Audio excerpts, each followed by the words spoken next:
maayong balita. Imbis maayong balita, di na mao ang imong ipaabot. Mga hudas na sila, mga traidor na sila. Uy, wa ba sila kabawa pa mabasa sa balang kasulatan nung sa imong gihukom? Mao ko imong madawat. Atong basahon, kay bas mingon mong kapitulo laway, bersikulo dila. Atong basahon.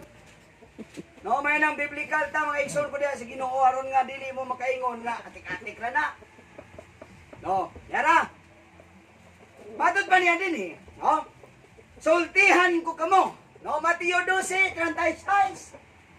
Sultihan ko kamo nga sa adlaw sa hukom ang mga tao magahatag unyag husay bahin sa matag pulo nga walay pulos nga ilang ginalitok kay pinaagi sa imong mga pulong pagka matarungon ikaw o pinaagi sa imong mga pulong pagahukman ka sa silong. Amen. Mao ni atong klarohon mga igsoon ko diha sa Ginoo. No? Mao ni atong hatagan ug dako kay pagtagad. Tama ba itong giistorya nako? Tama ba nga akong gi-voice out? Tama ba nga akong gipahibalo? Unsay imuhang kini ang responsibilidad pagwali sa maayong balita. Dili iwali ang pangalan ni Mr. So-and-so. Mao ni atong klarohon mga igsoon ko diha sa Ginoo. Siya nga wala mahigugma, wala makaila sa Dios. Remember nga ang gugma nga gipaabot sa Ginoo. No? Dili gugma sa babae ug lalaki. Gugma sa Dios para sa tao. Amen. Namatod pa niya dinhi. Ang gugma sa Dios, no? Kay ang Dios gugma man. Ang gugma sa Dios gipadayag dinhi kanato pinaagi niini. Gipadala sa Dios ang iyang bugtong anak kani sa kalibutan aron kita mabuhi pinaagi kaniya. So kay mabuhi man diay ta pinaagi sa atong Ginoong Jesucristo now. Atong i-review ang atong kaugalingon. Sa tanang nagwali sa maayong balita. Bisan unsa kini ang chapter, bisan unsa mga baruganan, tanawa atong i-review ang atong kaugalingon kung insakto ba ang atong ginapanglitok. Amen. No? Mao ning atong hatagan og dako kayong pagtagad, no? Matod pa ni Judas, Apostol Judas.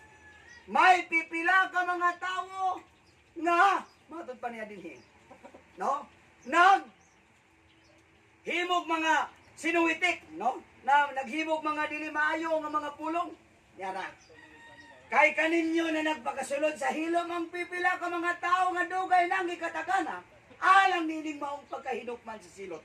Mga taong dili Dios nun nga na naghimo sa hiniwi nga pagpadapat sa grasya. Hiniwi nga pagpadapat ato daw ng tao ng mga apostoles.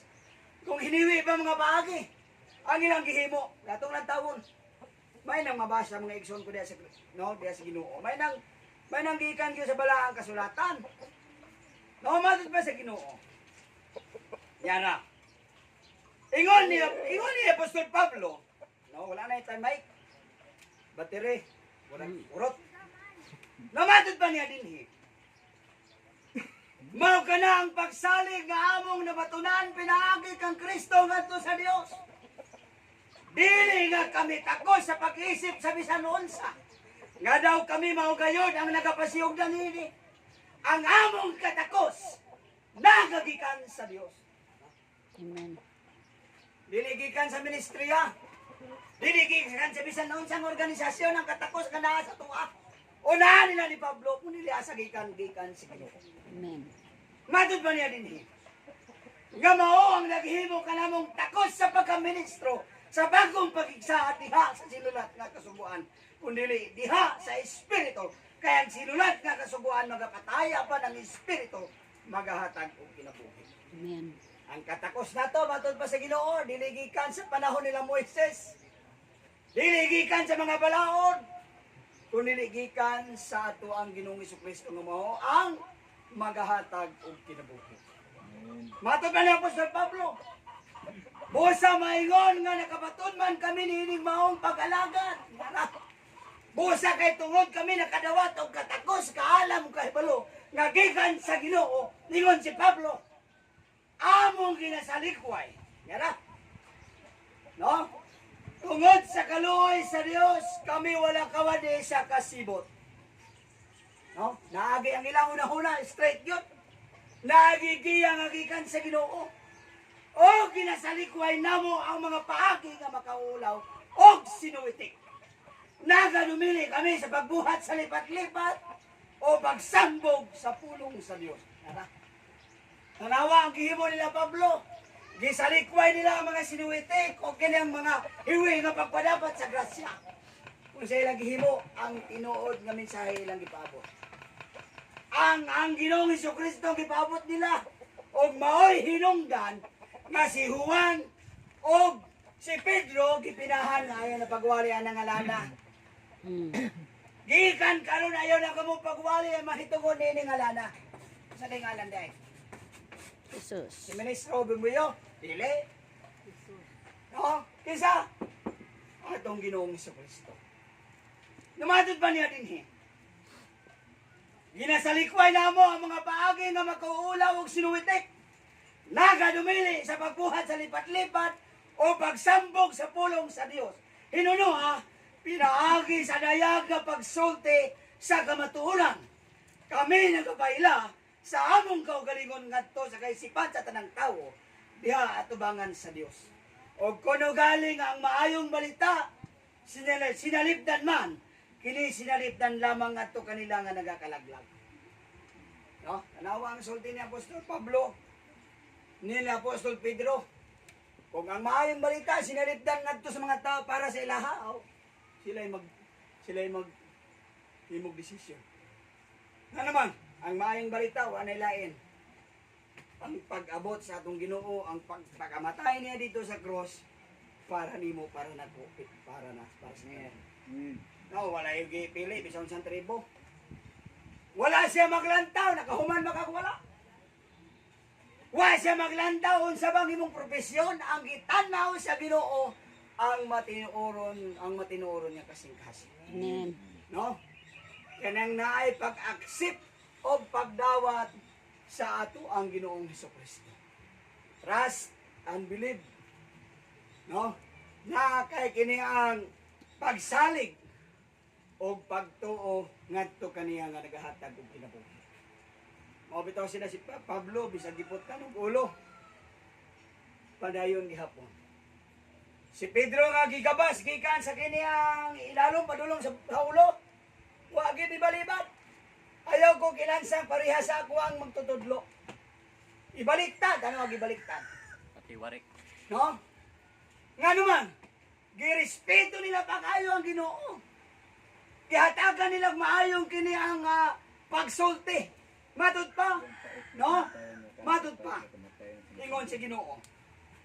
No? Matod pa niya din apan salamat sa Dios. Yara. Nga pinagi kang Kristo. Nagamando ka nato kanunay. Paingon sa kadaugan o pinagi ka nato. Nagapakailap sa kaamyon sa kaibalo. Mahitungod kaniya sa tanang dapit. Amen. Agoy, tungod kang Kristo. Sumao niya nga itong klarohon. Ato ang tanawon, paipalapnak nga to sa unahan, nga kung naamay hukom, batok sa mini nga magtutudlo. Ato ang i-analyze, ato ang i-align ang matagusan nato kay kinabuhi. May man na itong iksong ministro, bumiyo. Okay man to, nga naman, nagwalis may balita, iya maghimo ang iyahang kini ang role. Amen. No, ang iyahang pagkatinawag, iya magipagihimo og kaniyang iya yung gunit pag-ayo. Unya di man tumato sa tuwang iyang kadaugan, kanya-kanya man ta kadaugan nga madawat. Kinsa man gyud dapat atong tuwahan o atong gunitan pag-ayo kini. Amen. Ang atong isong ministro Bimbuyo, no, maura toy gisugo, no, sa ato ang panahon nga pagbuwali sa maayong balita. Ug karon ato pong hatagan og dako kayong pagpamanando ang maayong balita. Gisugo siya. Gisugo ka, gisugo pod ko. Kanya-kanya tag responsibilidad. Amen. Ang iyang responsibilidad ang iyang panahon naman na. Ano magpabilin mga dito? Continuous ang pagwali sa maayong balita. Amen. No? Ang giwali niya, mo ni. Ikaw pod, ako pod, kitang tanan ng atong iwali. Mo ni. Amen. Siya ang maghatag og kinabuhi nga to sa nang may pagtuo nga to kanila. Amen. No? Dili niya to sundon nga kiniyang mga mensahe nga kiniyang Sinuwiti ka paagi. Sino tanay nga kini ang tataw, klaro. Amen. No? Ayaw ng mga gikan sa una-una. Kay matod pa ni Pablo, kung sinalipdan man ang maayong balita, para ba sa ilaha sinalipdan? Mm. Pero alang ka na to, matod pa ni Pablo. No, pero alang ka na to, gahom kini sa Dios. Amen. No? Muna nga itong klarohon pag ayo mga igsoon, matod pa, ay pinaagi sa grasya. Nyara. Pinaagi sa grasya, tungod sa grasya kamo nagaluwas, pinaagi sa pagtuo. Amen. O kinidili sa inyong kaugalingong kahimuan, kinihatag sa Dios. Dili tungod sa mga binuhatan, aron walay bisan kinsa nga makapasigardo. Dili tungod kay, ay, akong gidisiplina pag-ayo akong kaugalingon. Dili na mao, grasya sa Ginoo ang hinungdan nga nung naakanako natang tanan. Amen. No, grasya, pag mingon ta grasya, libre na, way bayad. No, kaluoy, kaluob. Mo ni atong hatagan og dako kayong pagpamalandong busa. Ang gisulti ni Judas dinhi, mga hinigugma. Nagasulat ako kaninyo sa dakong kaikag mahitungod sa kaluwasan nga atong tanan. Nagaaghat ako sa pagsulat, pagtambag kaninyo nga makigbisog kamo sa pagpanalipod sa tinuhan. No? Amen. Makigbisog, no? Maglaban sa unsa sa mga tudlo nga gipaabot sa Ginoo para sa atuang tanan.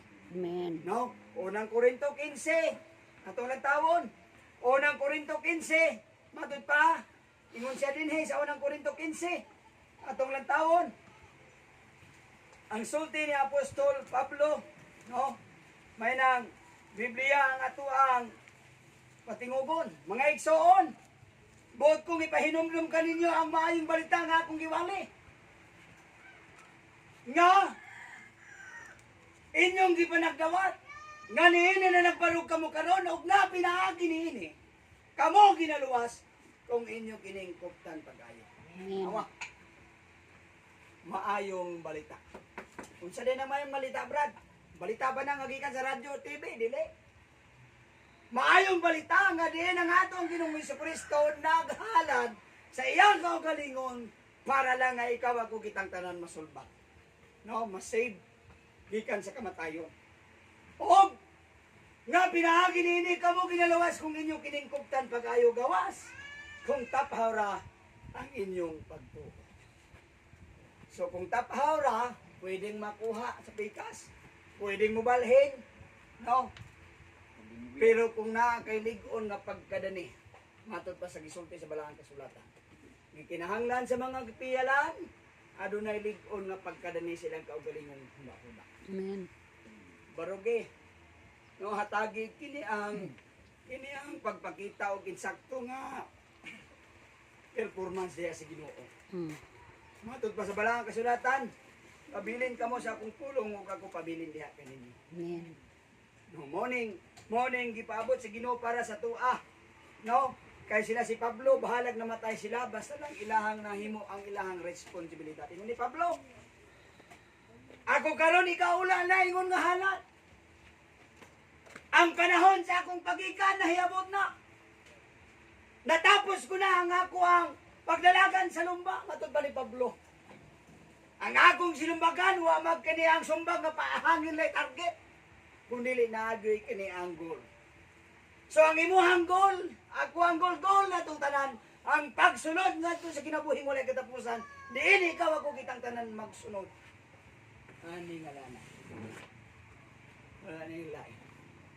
Matod pa ni Pablo, sukad ka ron. Aduna na ikikataganakan ako nga purong-purong.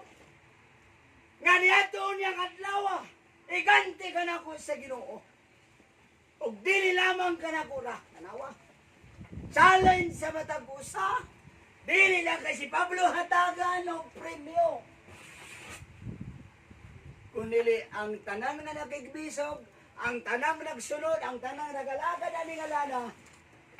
O ang Dios nga mao ang atong Ginoo, ang Espiritu sa kamatuoran nga mo'y nagpahibalo ni ani mo na ko natong tanan nga way laing dalan. Amen. Ako ang dalan, ang kamatuoran ug ang kinabuhi. Mao ni atong sundon ko, no? Sundon nato diha sa Ginoo. Sumayong buntag sa tanan dalay ko ng Dios. Pasensya mo sa akong tingog kay murag niagip ako puberty stage. No? So, ato ning ihatag, no? Sayod ko nga napay mo lalong pa nga mo pasabot ani. No ato ni ihatag sa ato igsoon Nestrol Ñado Enero. Ang dugang pagpaabot mahitungod ni ining ato ang tema aron nga ikaw ako kitang tanan makasabot sa tinuod nga mensahe para atong para nga naay assurance nga atong magulitan ini nga adlaw. Amen.